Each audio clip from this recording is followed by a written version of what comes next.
Betul sekali. Kalau beliau yang terberat sih ya, siapa sih yang mau pisah kayak gini dalam proses pernikahan gitu kan ya. Ya tapi inilah proses yang mungkin Allah kasih buat aku. Ya entah apa maksud dibalik ini semua, tapi yang penting aku pasti diberikan ujian ini, Allah udah tahu bahwa aku sanggup menghadapinya gitu.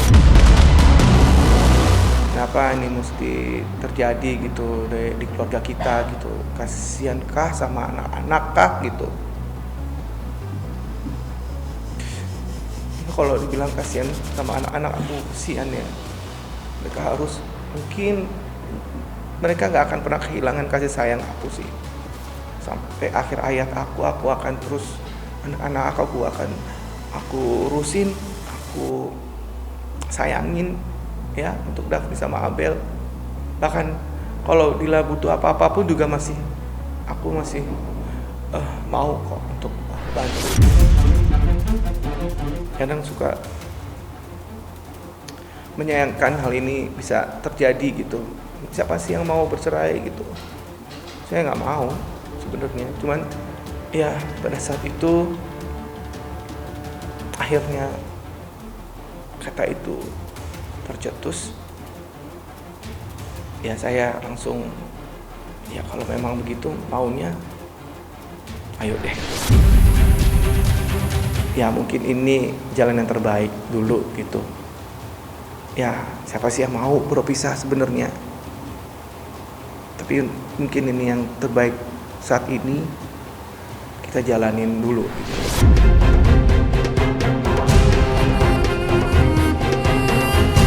Pulih dari sakit, sebuah cobaan yang amat berat kini harus dilalui oleh Indra Bekti usai digugat cerai sang istri, Aldila Jelita. Pukulan tersebut kian meremukkan hati, lantaran Indra Bekti kini terus memikirkan nasib sang anak di balik keputusan bulatnya untuk segera berpisah dengan sang istri. Memiliki kedekatan yang begitu erat dengan Abel dan juga Davania, janji Bekti untuk kedua putrinya berubah jadi tangis, sebagaimana dirinya mengaku belum bertemu dengan anak-anak hingga saat ini. Lantas, seperti apakah kesedihan Indra Bekti di saat hubungan rumah tangganya kini tengah berada di ujung tanduk? Dan alasan apakah yang membuat Bekti dan Dila sepakat untuk berpisah? Saksikan selengkapnya hanya di Cumi Camp In Depth berikut ini. Hai Cumi Lovers, bersama Cumi Camp In Depth, kami sajikan kabar lengkap, mendalam, dan akurat dari narasumber terpercaya. Dan jangan lupa untuk like, subscribe, dan juga share channel YouTube ini.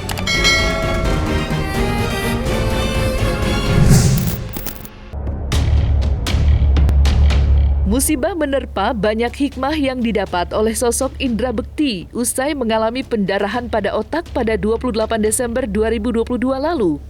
Namun, seiring berjalannya waktu, kondisi Indra Bekti yang kini semakin membaik tak pelak membuat dirinya merasa termotivasi untuk segera bangkit dari masa kelam yang dialaminya kemarin.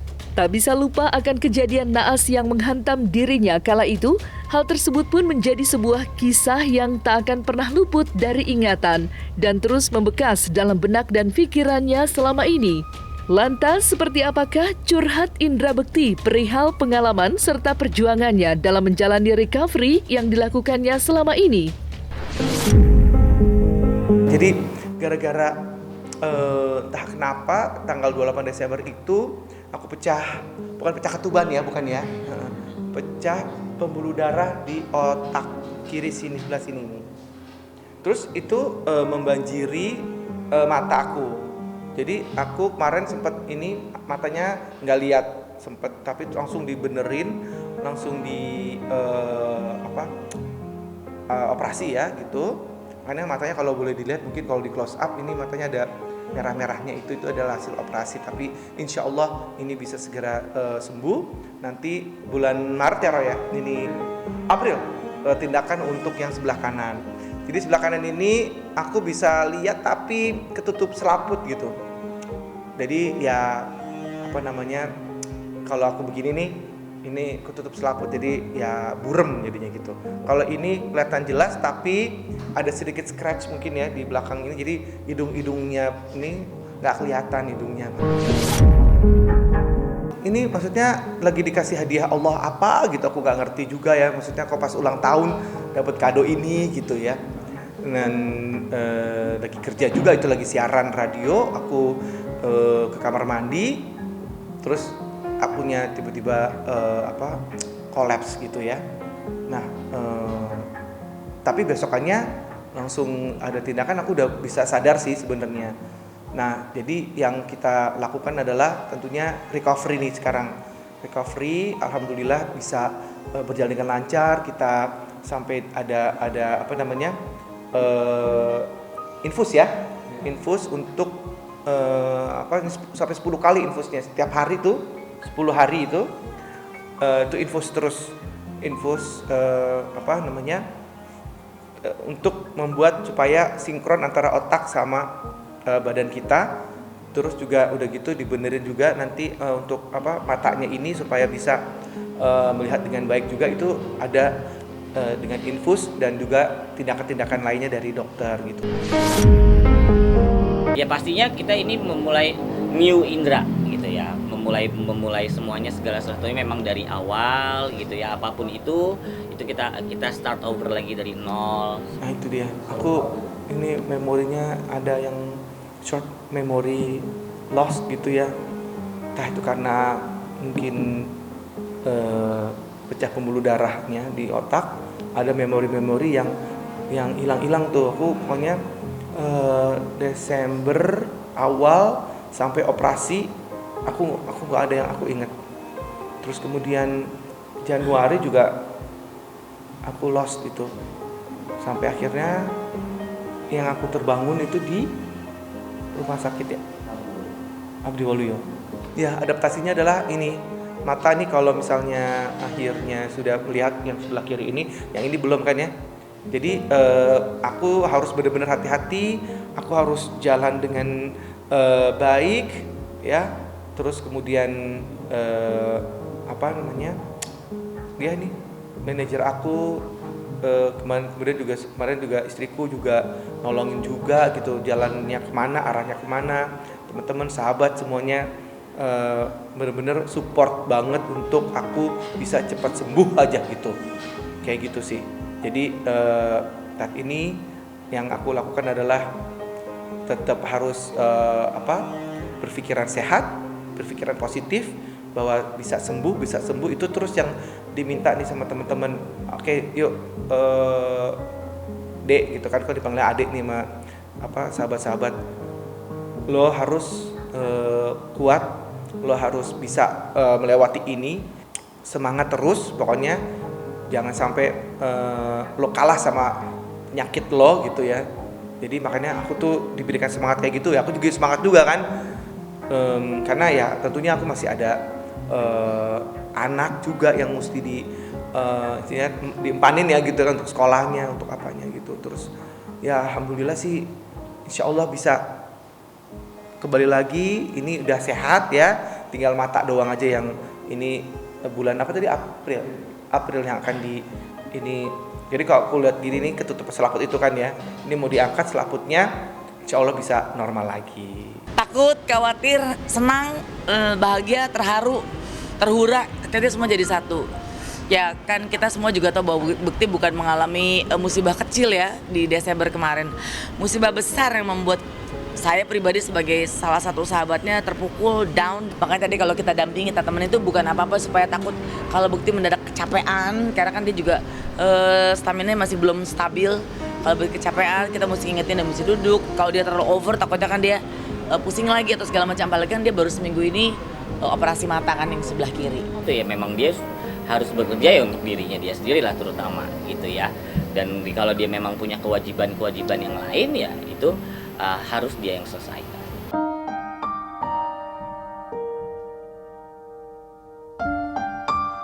Telah melewati lika-liku yang terbilang sulit pasca jatuh sakit, kini nasib miris kembali menerpa Indra Bekti. Ya, hal itu lantaran baru-baru ini presenter berusia 45 tahun tersebut secara mengejutkan digugat cerai oleh sang istri Aldila Jelita. Sontak hal tersebut pun mengundang banyak sorotan lantaran diketahui Dilalah yang selama ini merawat dan mengurus anak dikala sang suami jatuh sakit. Terpukul pastinya dengan adanya tekad untuk berpisah yang dilontarkan Dila, kini membuat Indra Bekti merasa tengah mengalami cobaan yang begitu dahsyat, terlebih dirinya yang memikirkan nasib kedua anaknya. Mengaku belum bertemu dengan Abel dan juga Davania, maka seperti inilah ungkapan kesedihan Indra Bekti yang memikirkan nasib Abel dan juga Davania di balik perpisahannya dengan Aldila Jelita. Kalau beliau yang terberat sih ya, siapa sih yang mau pisah kayak gini dalam proses pernikahan gitu kan ya. Ya tapi inilah proses yang mungkin Allah kasih buat aku. Ya entah apa maksud dibalik ini semua, tapi yang penting aku pasti diberikan ujian ini, Allah udah tahu bahwa aku sanggup menghadapinya gitu. Karena Allah pasti gak akan memberikan ujian yang berat kalau kita gak sanggup menjalaninya. Tapi ya insya Allah sanggup gak sanggup aku mencoba untuk menyelesaikan masalah ini dengan baik. Jadi ya aku tetap ucapin terima kasih untuk Dila khususnya yang udah rawat aku, rawat anak-anak sampai sekarang ini gitu. Dan juga untuk anak-anak Daphne sama Abel, semoga kamu menjadi anak yang berbakti. Nanti tentunya kita insya Allah bisa, tentunya gak ada yang namanya bekas anak kan. Jadi kalian tetap anak ayah, dan ayah insya Allah kalau kamu ada apa-apa segala macamnya butuh kebutuhan kalian tetap akan ayah penuhi gitu. Jadi berkas-berkas sudah masuk, memang pengennya tuh nggak bertele-tele, mungkin kalau memang mau dipercepat ya percepat aja, dan kalau memang mau diselesaikannya tanpa perlu ketemu juga itu diperbolehkan ya. Nanti dari lawyer yang akan menyelesaikan, dan kita sudah sama-sama tahu. Nah, saya saat ini belum ketemu anak-anak dan nggak tahu deh anak-anak apakah sudah dikasih tahu ibunya gitu bahwa kita udah berpisah atau belum, saya nggak tahu tuh. Malah aku ini mimpi aku ya gitu.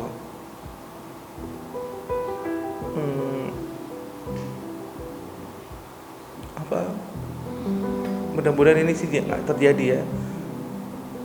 Ada anakku yang satu lagi sakit gitu, mimpinya ya gitu. Terus aku yang, kamu sabar ya nak, si Abel ya gitu, sabar ya, pokoknya kita kan udah tahu kamu mungkin ini apa ikatan batin atau apa gitu ya, mungkin nggak tahu dengan Abel. Emang Abel tuh paling kayak perhatian sama aku gitu ya. Daphne nggak kurang-kurangnya perhatian, tapi Abelnya adiknya Daphne ya. Si kecil ini tuh aku kangen banget sama mereka. Kadang-kadang suka bawa mimpi gitu ya. Sama ya Abel lagi sakit di mimpi aku itu. Mudah-mudahan kalau mimpi itu biasanya kan ya kebalikannya gitu ya. Dia sehat, dia senang, dia happy gitu ya nak ya. Ya pastinya sedih ya gitu, karena kenapa ini mesti terjadi gitu di keluarga kita gitu. Kasihan kah sama anak-anak kah gitu. Ya, kalau dibilang kasihan sama anak-anak, aku kasihan ya. Mereka harus, mungkin mereka gak akan pernah kehilangan kasih sayang aku sih. Sampai akhir hayat aku akan terus, anak-anak aku urusin, sayangin ya untuk Daphne sama Abel. Bahkan kalau Dila butuh apa-apa pun juga aku masih mau kok untuk bantu teman. Namun ya kalau itu dia mau ya. Ya sedih banget pada saat itu, aku selalu nangis tiap malam untuk Daphne sama Abel ya. Untuk Daphne, Abel, doain mereka selalu semoga mereka ingat terus sama ayahnya. Yang berarti kita istirahat dulu kayak gini bukan berarti si sayang ayah sama Abel sama Daphne itu juga hilang gitu, enggak. Kalian tetap anak ayah, kalian akan menjadi anak-anak yang pastinya akan membanggakan Indonesia, istilahnya gitu ya. Mudah-mudahan kalian ingat ayahnya, mau berbakti juga terus sama ayahnya walaupun kamu tinggal sama bundanya gitu. Ntar kamu juga bisa main-main juga sama ayah, tinggal sama ayah juga bisa. Jadi ntar kita akan bicarakan bersama-sama. Alhamdulillah kami dan manajemen sangat cepat untuk menangani ini, dan juga karena kita kan lawyernya satu ya gitu. Jadi alhamdulillah itu sudah ditangani oleh lawyer kami, sehingga nggak perlu harus mengganggu banget. Ya awal-awal sih lumayan bikin capek juga ya, bikin jadi belum apa pasti kalau ngomongin ini pasti nangis, tapi sekarang udahlah ya, kita udah sama-sama tahu gitu, udah gede juga gitu kan masing-masing, udah punya urusannya masing-masing jadinya gitu. Kita baik-baik aja dan alhamdulillah kita sudah menyelesaikannya dengan baik, tinggal ketok palunya ya Roy, gitu ya, prosesnya tinggal itu. Badai cobaan bertubi-tubi dan dengan keras menghantam Indra Bekti pasca pulih dari sakitnya. Tak ayal dirinya kini semakin merana usai adanya gugatan cerai dari sang istri Aldila Jelita. Namun menjadi sebuah pertanyaan besar terkait alasan Dila dan Bekti memutuskan untuk berpisah di saat keduanya baru saja melewati fase cobaan yang menerpa sang suami. Berusaha untuk tegar akan adanya jalan tersebut, kini membuat Indra Bekti secara terbuka mengungkapkan alasannya dengan sang istri yang sepakat untuk mengakhiri hubungan setelah 13 tahun menikah. Lantas, alasan apakah yang membuat Indra Bekti dan Aldila Jelita memutuskan untuk segera berpisah? Benarkah watak Indra Bekti pasca operasi menjadi salah satu alasan kuat Dila gugat sang suami? Jadi memang kita sudah sepakat sih sama-sama. Mungkin ini aku yang mungkin capek, mungkin dari Dilanya juga akhirnya memutuskan untuk bercerai juga gitu. Jadi ini kesepakatan bersama yang berawal dari Dila sebenarnya yang ingin berpisah, karena aku juga merasa bahwa mungkin ini yang terbaik, karena saat ini Dila merasa bahwa dia habis ngurusin aku, ngurusin anak-anak juga. Jadi mungkin dia lelah gitu ya. Dan mungkin kita harus, biarlah aku konsentrasi dulu, ini sembuhin dulu dengan kesehatan aku gitu. Jadi ya mungkin ini jalan yang terbaik untuk mungkin kita bisa sendiri-sendiri dulu, biar Dila punya tenaga untuk urus anak-anak. Karena aku gak tega banget dia harus pulang, harus ngurus anak, terus ntar ke rumah sakit, dia temenin aku sampai pagi, sampai nginep-nginep gitu. Luar biasa sih dia gitu. Cuman ya saat ini akunya yang memutuskan untuk kita istirahat dulu aja. Mudah-mudahan Dila bisa urus anak-anak dengan baik gitu. Dan aku tentunya sih tetap nggak akan melupakan bakti dari Dila yang udah urus anak-anak, urus aku juga nggak akan lupain. Kalau ada apa-apa, butuh apa-apa, masih bisa sama aku juga untuk dipenuhi, khususnya untuk anak-anak gitu. Ya kalau dibilang sayang ya masih lah ya, dibilang khususnya untuk anak-anak juga gitu.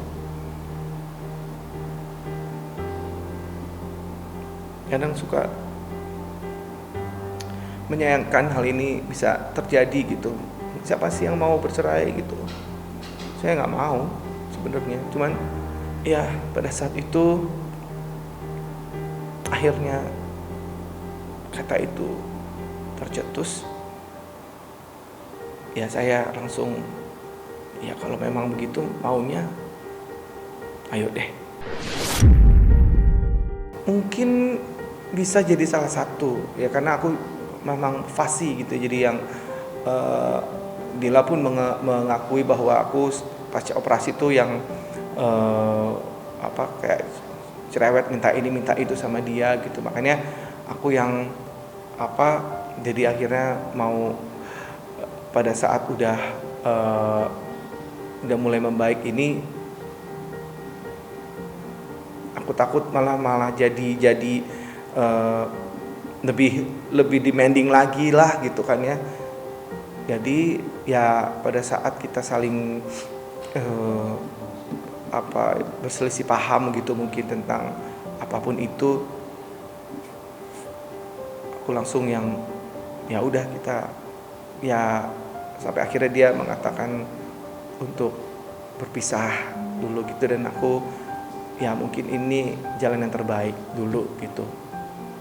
Ya siapa sih yang mau berpisah sebenarnya, tapi mungkin ini yang terbaik saat ini, kita jalanin dulu gitu. Pada saat yang memang aku lagi sakit itulah ya udah mulai recovery, tapi kemudian aku masih butuh ke dokter, butuh ke rumah sakit, bolak-balik kayak gitu. Ya akhirnya ya kita sama-sama putusin untuk kita bisa dulu deh nih, untuk lebih bisa konsen Dila ngurus anak-anak sekolah, aku urus kesehatan aku gitu. Nah, selesai sudah Cumi Lovers bersama Cumi Camp In Depth. Kabar lengkap, mendalam, dan akurat dari narasumber terpercaya. Dan jangan lupa untuk like, subscribe, dan juga share channel YouTube Cumi Cumi.